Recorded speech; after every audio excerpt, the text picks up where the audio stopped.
So, are you personally currently following the midterm elections? And if so, what issues concern you the most? Yes, the midterm elections this year especially are tremendously important for everybody involved. So of course I'm getting involved. I already sent in my absentee ballot back to Connecticut. I have been doing other things to get involved as well, like speaking to the Providence Journal and phone banking when I can. But in terms of specific issues that I myself care the most personally about, I'd say healthcare is one of my biggest ones. The opioid crisis is another big one. And just general global opinion on the United States, I suppose, because there's been a lot of controversy in our position of leadership and so on and so forth. So mostly those three things. So, you mentioned in that answer the opioid epidemic. Why do you believe that substance abuse of drugs such as heroin has become so prevalent in the United States today?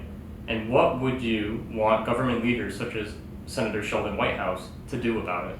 So there's two big issues, in my opinion, that directly contribute to the opioid crisis. The first one is the fact that multiple states still do not have legalized marijuana. That would be an exceptional replacement to a bunch of these addictive drugs that can cause some serious problems in the future. And the second reason is price control from drug companies, which hike up the prices of prescription drugs to unfathomable levels. There was legislation in the Senate a little while ago to try and import drugs from Canada, which would have severely lowered drug prices for us. Unfortunately, that did not pass. So those are the two big things: price control from drug companies and legalization of marijuana. Personally, our Senator, Sheldon Whitehouse, could favor these things. I'm not 100% sure if he already does, but legalization of marijuana and importing drugs from Canada, or just being able to regulate the price control of serious life-saving drugs, would be a great first step. This past spring, a new East Bay Recovery Center made its home on Hope Street in Bristol, Rhode Island. However, despite recent initiatives, Rhode Island continues to remain among the top 10 states with the highest rates of opioid-related overdose deaths. Are recovery centers such as these the solution to the epidemic? They're a solution. It's like putting a Band-Aid over a spewing wound, but it is a solution. It's definitely something that should be compiled with various other solutions. It by itself is not enough. There are other things that we could also do to encourage this. For example, in terms of drug crime, nonviolent drug offenses, that should be more so focused on rehabilitation than incarceration. And I feel like these centers would be an excellent stepping stone to make that more possible. And then, like I said before, that in correlation with the legalization of marijuana and the regulation of prescription drug prices, I think would create an effective trifecta of solutions to this problem. Do you feel the United States could do more to recognize and combat this issue? It's interesting. We recognize it a lot. Like, you hear politicians all the time saying, the opioid crisis, what are we going to do about it?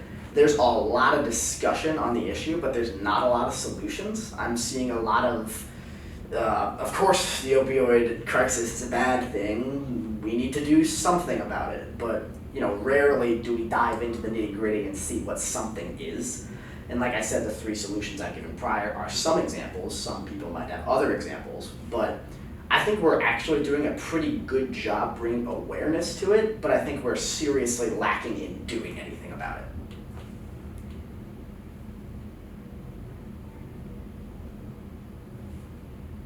Will candidates' stances on the opioid epidemic sway your vote this midterm election season? Yes. For me personally, I'm really not a big fan of that red versus blue dynamic. I don't like voting for candidates simply because they are affiliated with one party or another. I tend to look at it on an issue-based, every single thing that they believe in terms of different policies, and then factor who I believe is the best candidate. The opioid crisis is one of my bigger issues, so a candidate's opinion on that will definitely matter to me much more than whether or not there's a D or an R next to their name.